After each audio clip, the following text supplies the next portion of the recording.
Bonjour à tous. Alors nous profitons du salon Learning Technologies pour organiser quelques interviews de différentes personnes sur les stands qui ont des solutions technologiques pour l'apprentissage, pour la formation. Donc là, nous avons la chance d'accueillir Yannick Petit, CEO et cofondateur de Youno. Bonjour Yannick. Bonjour Mike. Alors, est-ce que tu peux nous pitcher rapidement ta solution en 30 secondes ? Ouais. Donc Youno, c'est un organisme de formation digitalisé. On a créé une manière de former les gens qui est alternative au stage présentiel. Et tout se passe en ligne. C'est de la formation en ligne tutorée qui s'appelle le format SPOC pour Small Private Online Course. Notre mission, c'est de développer les compétences des gens avec un catalogue de 50 compétences essentielles qui vont des soft skills à la gestion de projet en passant par le management. Et nos formations sont certifiantes, tutorées et éligibles au CPF. Très bien. Du coup, Youno, est-ce que tu peux nous dire quand ça a été créé et nous parler un peu de la genèse en commençant ton explication par « Il était une fois ». Alors, il était une fois deux amis qui venaient de terminer leurs études en commerce et qui considéraient qu'ils n'avaient pas encore fini d'apprendre et qui souhaitaient développer des compétences techniques avant de commencer à travailler. En l'occurrence, Jérémy voulait apprendre le design, moi je voulais apprendre la programmation pour avoir des bases avant de commencer à travailler, puisqu'il se trouve que les métiers qu'on souhaitait faire nécessitaient ces compétences techniques. C'est comme ça qu'on a découvert les formations en ligne qui nous ont permis de développer ces compétences d'une manière super efficace, super accessible. Et puis on avait mis le doigt dans l'engrenage des formations en ligne.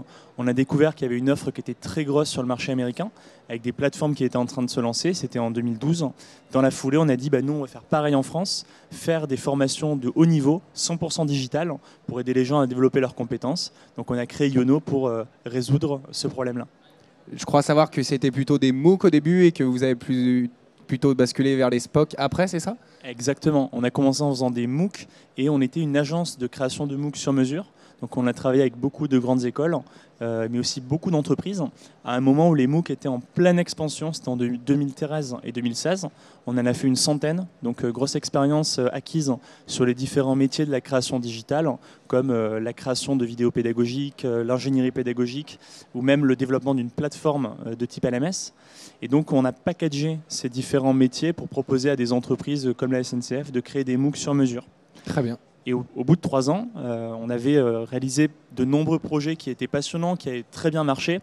Mais on avait une frustration, c'était le sentiment de réinventer la roue en permanence, puisque le client voulait toujours un format légèrement différent, toujours tester de nouvelles choses.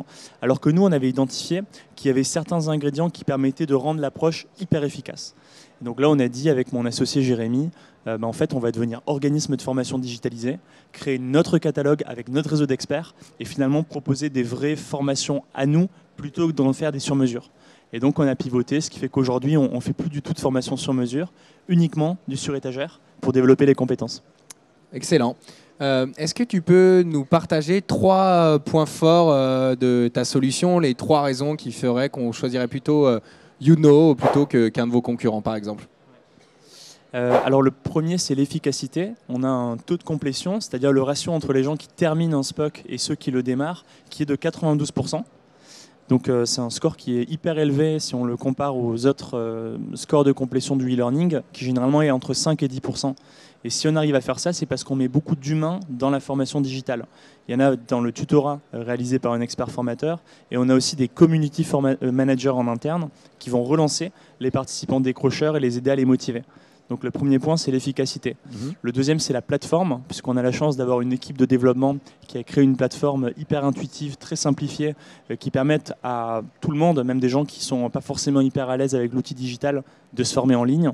Vraiment une plateforme super intuitive qui permet à toutes les parties prenantes de la formation, que ce soit les apprenants, les responsables de formation qui envoient les apprenants sur les formations, mais aussi nos experts formateurs, d'être partie prenante et de faire tout ce qu'ils ont à faire sur la plateforme. Et puis le deuxième, c'est nos clients, puisqu'on a la chance d'avoir accompagné un peu plus de 300 clients pour développer les compétences de leurs collaborateurs. Et donc on a une expérience, un certain nombre de cas d'usage sur comment est-ce qu'on déploie la formation digitale tutorée en entreprise, qui nous permet aujourd'hui de plus vraiment découvrir de nouveaux cas et de capitaliser sur l'expérience de nos projets précédents. Très bien. Est-ce que tu peux nous partager une future évolution de Youno, une exclusivité peut-être dans le cas de ce salon que tu pourrais nous livrer ? Alors il y en a plusieurs, mais je pense à deux choses. La première, c'est que là, on est en train de travailler sur une future interface pour les managers, puisqu'en fait, j'ai mentionné 3 parties prenantes de la formation: les apprenants, les responsables de formation et les experts formateurs qui font le tutorat. Mais il en manque un qui est hyper important, c'est le manager.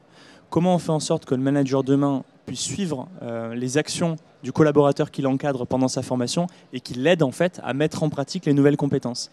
Et donc nous, on veut lui donner une interface et des outils pour que finalement il puisse aider son collaborateur à développer les compétences et pas que ce soit simplement l'affaire du collaborateur de se former.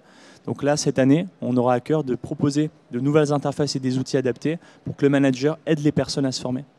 Est-ce que tu peux nous parler un petit peu de prix maintenant? Comment ça fonctionne, quel est le prix aussi bien pour les entreprises ou pour les personnes qui souhaitent se former en dehors?